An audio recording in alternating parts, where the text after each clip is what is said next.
네, 안녕하십니까. 위례 신도시 시민연합의 김광수입니다. 오늘 아침에 우리 단톡방에 대한경제 기사 내용을 올린 부분이 있는데 그와 관련해서 주민과 함께 지식을 공유하기 위해서 잠시 내용을 프레젠테이션을 잠시 만들었습니다. 그걸 보면서 이야기를 같이 좀 하도록 하죠. 일단 다음 페이지 바로 들어가 보도록 하겠습니다. 제목은 위례신사선 민자사업이 재정사업 전환할 경우에 예타의 필요성 여부입니다. 이 부분에 대해서 같이 이야기를 하도록 하죠.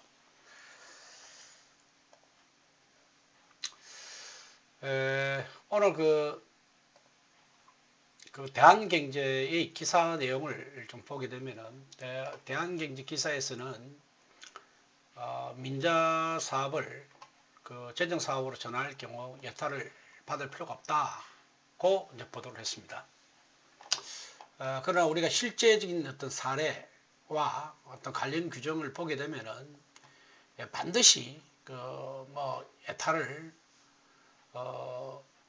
받을 필요가 없다 이렇게 말할 수는 없고 예타를 다시 받을 수 있는 가능성도 있다 이렇게 제가 해석을 합니다.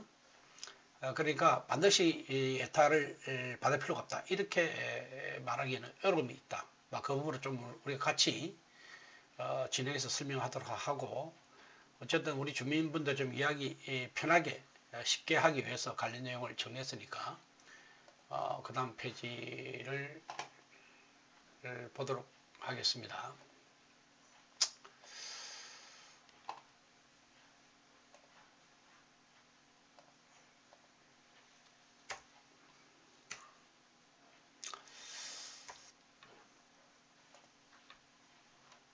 민자사업에서 재정사업으로 바로 우리 대한경제에서 오늘 이야기했던 내용이 민자사업에서 재정사업으로 바뀌면 예타를 받아야 하는가 라는 이야기를 하면서 예비타당성 조사 운영지침 제15조를 이야기를 하고 있습니다. 민간 제한 사업이 적격성 조사나 또는 제안서 검토를 받은 경우에는 예타를 받은 것으로 본다. 따라서 예타를 다시 받을 필요가 없다. 이 내용이 운영지침 15조에도 그렇게 나와 있습니다. 민간 제한 사업이 적격성 조사나 제안서 검토를 받았을 경우에는 그렇게 할 필요가 없다. 이런 내용들이 운영지침에 나와 있는 것은 틀림없습니다. 먼저 우리가 좀 이해를 해야 될 부분이 적격성 조사와 예비타당성 부분에 대해서 한번 이야기할 필요가 있는 것 같습니다. 적격성 조사라고 하는 것은 아주 예비타당성 조사하고 유사하지만 약간 차이가 있습니다. 약간 차이가 있는데 적격성 조사라는 것은 민간 투자 사업에서 민간 제한의 어떤 경제성, 민간 제한의 경제성과 관련해서 그 타당성을 검토하는 사업이다. 이렇게 이해를 하시면 됩니다. 그러니까 우리 적격성 조사라는 의미는 민자 사업이 이것이 정말 경제성이 있느냐, 타당성이 있는가를 조사하는 것이 적격성 조사. 물론 하는 방식은 예타를 하는 방식이나 적격성 조사를 하는 방식이나 비슷하지만 그 용어의 차이가 그렇게 이해를 하시면 되겠습니다. 예비타당성 조사라고 하는 것은 대규모 재정사업, 재정을 이야기하는 겁니다. 대규모 재정사업을 진행할 때 이 재정사업의 어떤 경제성이나 정책성 등을 검토해가지고 국가 재정 지원 여부를 결정하는 과정이다. 이래 보면 되겠습니다.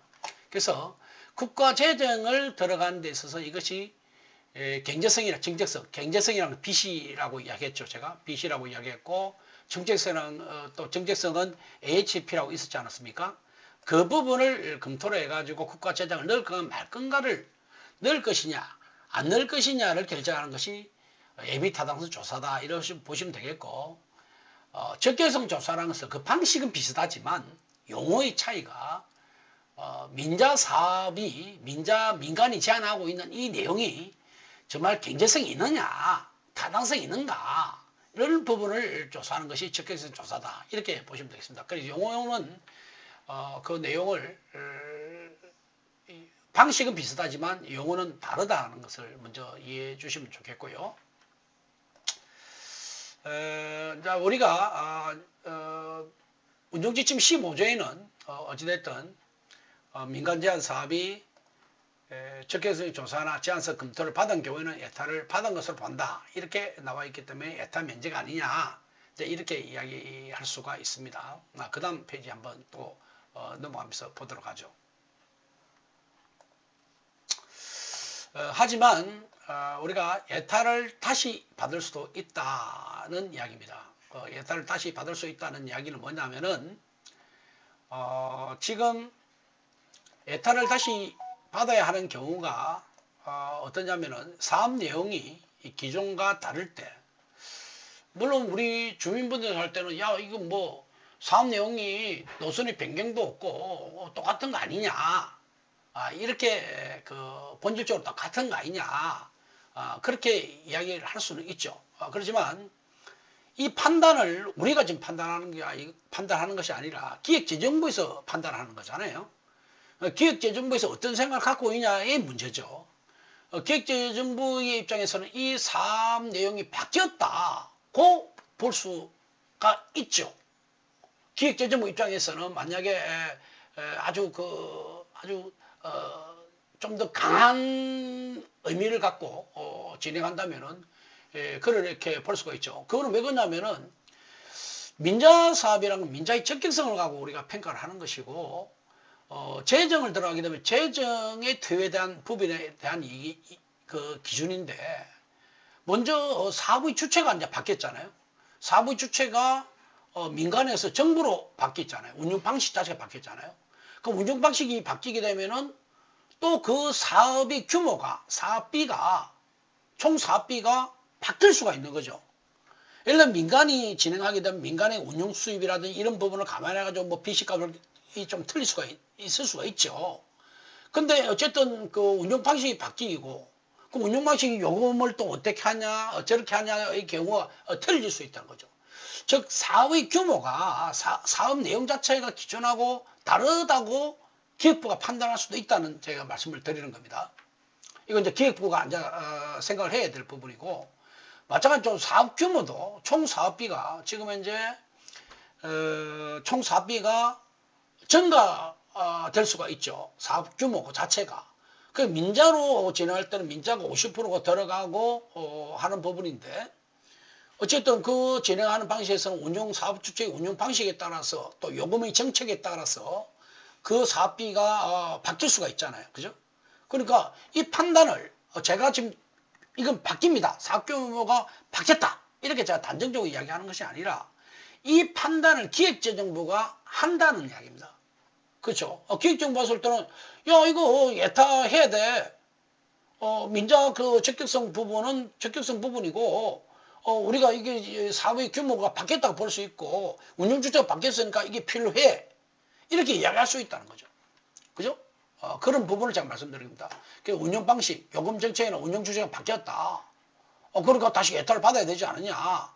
또 국가 재정이라는 것은 지금 기존에 있을 때 들어가는 돈하고 이번에 지금 진행하게 된 국가 재정이 돈이 완전히 틀려지기 때문에 당연히 이 부분을 요청을 할 수가 있는 거죠.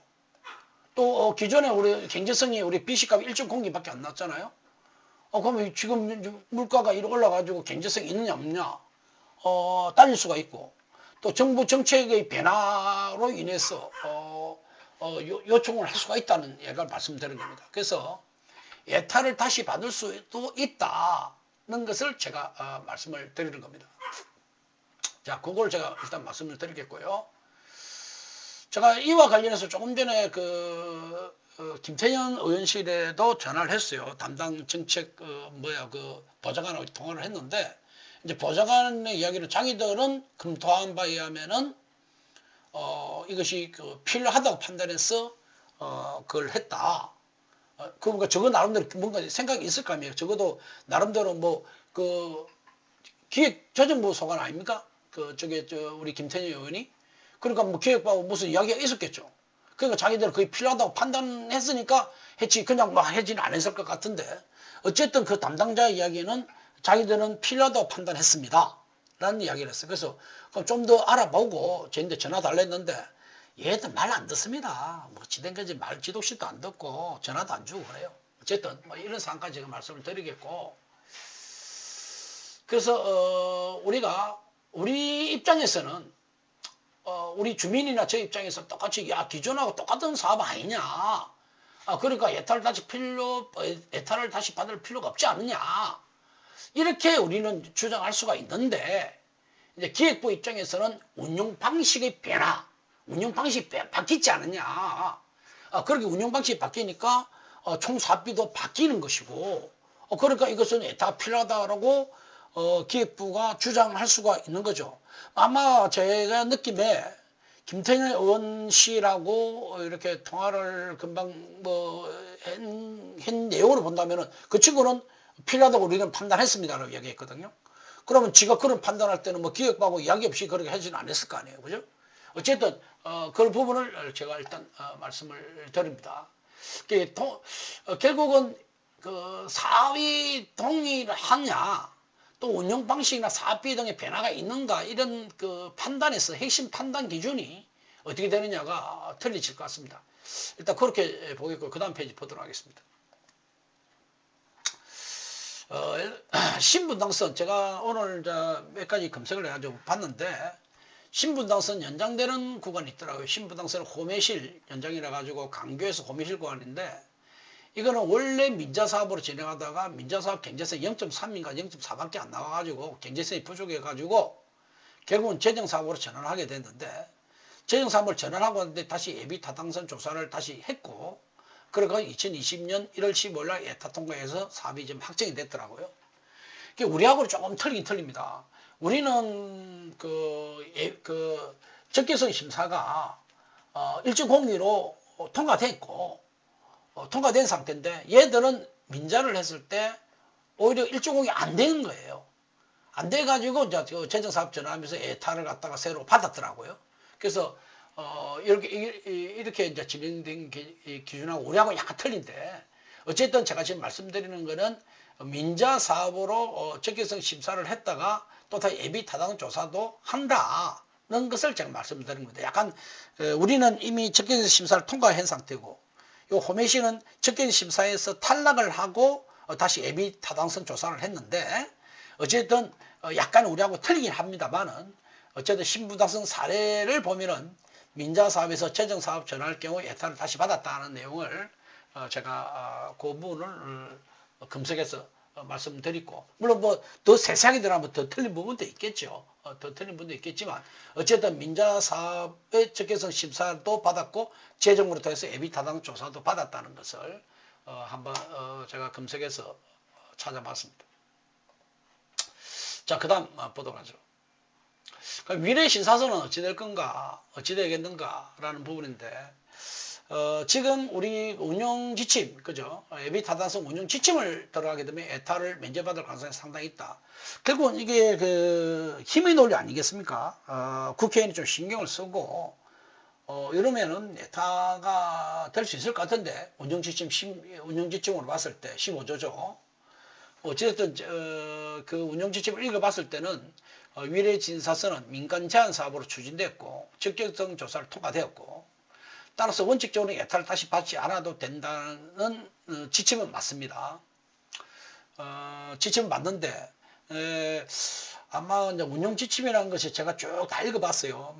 30조, 34조 이런 거 보면은 또 또 기획부가 필요로 하면 또 요청도 할 수 있는 것도 되고, 그런 좀 복잡한 내용들이 있더라고요. 원래 보면은 법이란 것이 요래 보면 요래 되고 저래 보면 저래 되고 이런 게 있잖아요. 그죠? 그래서 지침에 그 내용이 나오는데, 지침이라고 하는 것은 이제 기획재정부 자체의 훈령이잖아요. 훈령. 그래서 아마 훈령이라고 하는 것이 이게 어찌 보면은 뭐 기획부 자체서 일을 만들어내는 거니까 아마 뭐 좋은 쪽으로 해석하게 되면은 뭐 김태년 의원이 법으로 확실하게 못 받기 위해서 한 거 아닌가 이런 생각도 들긴 합니다. 뭐 그 사람들이 내심은 제가 뭐 김태년하고 제가 뭐 전화번호 모르는 사이라서 뭐 주고받는 관계는 아니니까 어쨌든 이제 제가 추측건데 그 보좌관은 그런 이야기 했으니까 아마 조금 이 지침이라는 것이 좀 불확실한 부분이 있어서 그런 거 아닌가 생각도 듭니다. 어찌됐든 그렇지만 어쨌든 그 또 지침을 읽어보면 정부가 예탄을 다시 요구할 가능성도 있다. 그 내용에 보게 되면은 또 기획부가 필요해서 그걸 할 수 있도록 돼 있더라고요. 그래서 이런 복잡함이 있으니까 막 법으로 못 박으려고 하는 것이 아닌가 이렇게 생각됩니다. 그래서 결론은 제가 생각하는 결론 기획재정부나 국토부의 공식 입장을 좀 확인하는 것이 좀 중요하지 않겠는가. 역시 이런 문서로서 뭐 주고받아야 정확한 거지. 뭐 그냥 추측으로 좀 할 수는 없잖아요. 그죠? 그렇게 판단되는 것 같습니다. 자, 그 다음에 한번 보도록 하죠.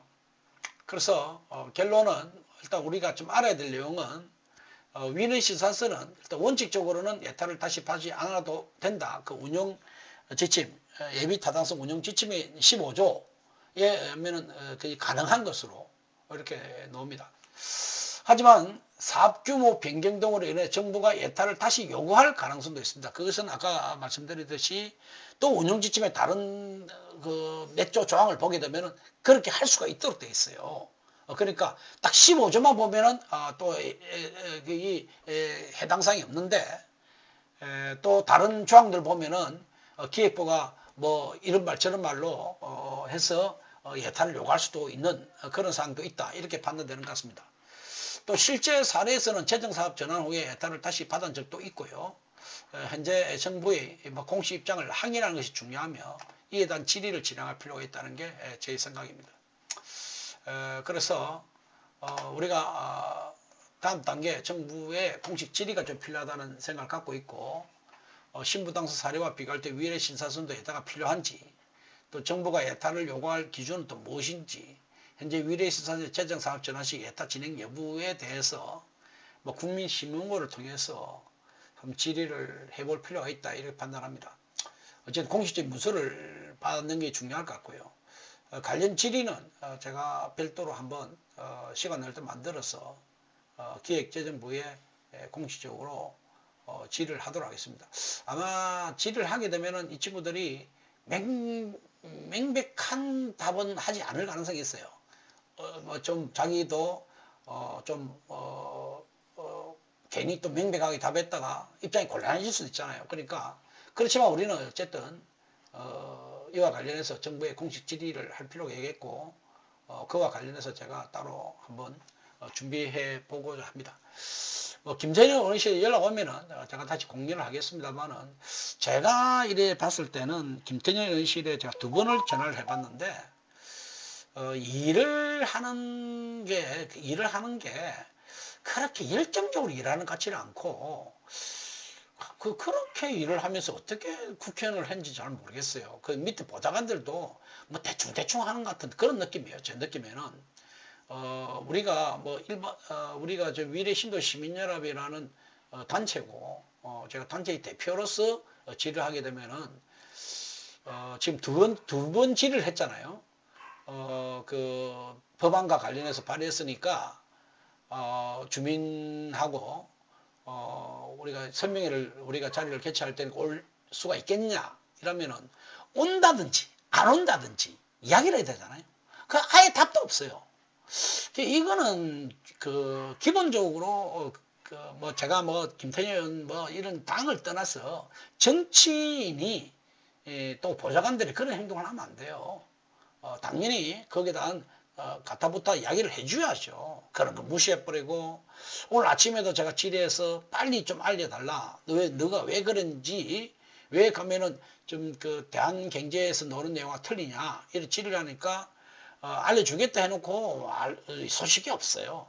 그래서 그 사이에 제가 이게 뭐 벌써 저는 분석해봤는데 잘 모르겠습니다. 뭐 제가 볼 때는 전부 다 자기 정말 국회의원이나 이렇게 하는 사람들은 정말 그 명예를 갖고 국민과 또 지역 주민을 위해서 정말 그 봉사하는 마음이 있어야 되지 않느냐 이런 생각 드는데 현재 지금 현재 상황을 보게 되면은 이게 진짜 이거 법을 제정할 목적으로 한 것인지 제정을 하는 것처럼 행동하는 것인지 저는 잘 모르겠습니다만은 어찌됐든 답이 오면 제가 말씀을 드리겠고 우리가 정부에 공식적으로 질의를 해볼 필요가 있다 이렇게 제가 오늘 내용을 간단히 설명드리도록 하겠습니다.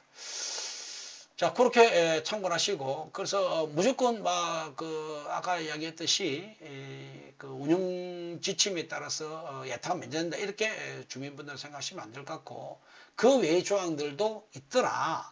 그래서 불확실한 부분이 좀 있다는 것을 제가 말씀드리면서 방송을 마치도록 하겠습니다. 도움이 되시길 바랍니다. 감사합니다.